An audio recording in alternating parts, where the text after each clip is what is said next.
네, 다음은 쉽게 접하기 힘든 교육 소식 골라서 전해드리는 글로벌 픽 시간입니다. 오늘은 금창호 기자와 함께합니다. 어서 오시죠. 안녕하세요. 첫 소식부터 보겠습니다. 자, 미국 부모들이 자녀 백신 접종을 주저한다. 이게 미국은 지금 초등학교 6학년 나이부터 백신을 맞고 있는 건데 부모들이 잘 안 맞히나 봅니다.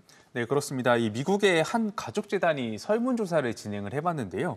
이 만 12세 이상 자녀를 둔 학부모들 가운데 이 자녀의 백신 접종을 이미 마쳤거나 가능한 한 빨리 할 거라고 답한 인원이 41%였습니다. 다시 말하면 절반 이상이 자녀 백신 접종을 망설이고 있다는 뜻입니다.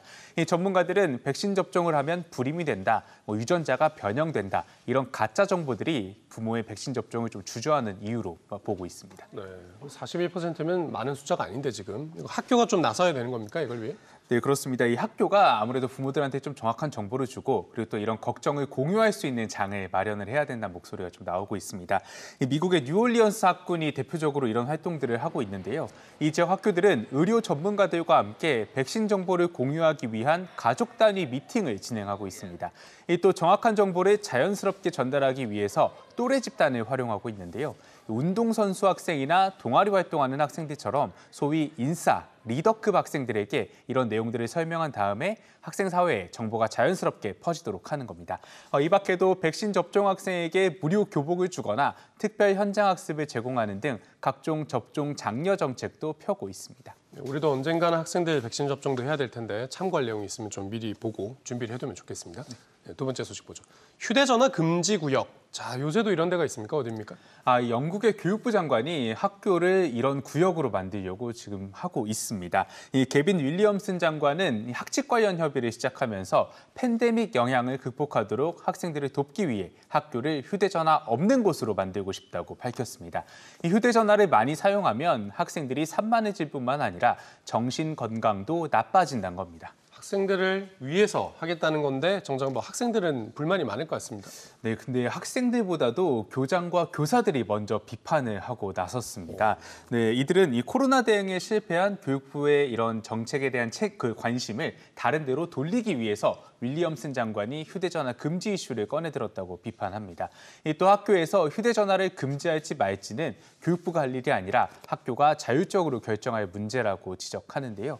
학교장 협의회 제프 바톤 사무총장은 모든 학교가 학내 휴대전화 사용에 대한 명확한 지침을 갖고 있다면서 교육부가 코로나로 인한 혼란을 최소화하고 교육 회복 방안을 마련하는 데 더 신경 써야 한다고 지적했습니다.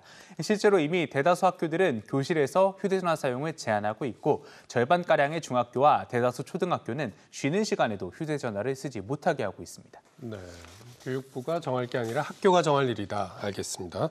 마지막 거 보겠습니다. 임신 이유로 해고가 합법이다. 이런 일이 있습니까? 네, 이 미국의 가톨릭 학교에서 좀 일어났던 일인데요. 이 한 교사가 지난 2014년에 임신을 한 뒤에 가톨릭 학교에서 쫓겨난 사건에 관련된 내용입니다. 이 교사는 임신을 이유로 직장에서 잘렸다면서 학교를 상대로 소송을 걸어서 항소법원에서 승리했습니다. 항소법원은 학교가 해고 증거를 파악하기 위한 노력을 하지 않았다면서 원고의 손을 들어줬습니다. 그런데 뉴저지주 대법원이 이를 뒤집은 겁니다. 1심, 2심은 이겼는데 3심은 진 건데요. 3심에서 왜 뒤집어진 겁니까? 네, 이거를 이해를 하려면은 미국의 차별금지법 예외 조항을 좀 살펴봐야 합니다. 이 종교학교가 종교적 신념에 따라서 만약에 고용 기준을 수립을 하고 활용을 하고 있다면 법 적용에서 자유로울 수 있는 겁니다. 뉴저지주 대법원은 혼전 성관계를 금지한 이 가톨릭 교리에 기반해서 만들어진 이 학교 고용 기준을 원고, 그러니까 이 교사가 어겼다고 봤습니다. 이 차별 금지 항목에 해당하는 임신, 혼인 등이 아니라 고용 기준을 어겼냐 아니냐를 중요하게 본 겁니다. 실제로 이 학교의 자매 학교에서도 한 남성 교사는 이 결혼 전에 여자친구의 임신 사실을 동료들에게 좀 알렸다가 해고를 당한 적이 있습니다. 네, 차별금지법이 있어도 이렇게 학교가 자율적으로 할 수 있는 영역이 있다는 거 이번에 한번 짚고 넘어가면 좋겠습니다. 금창 기자 잘 들었습니다.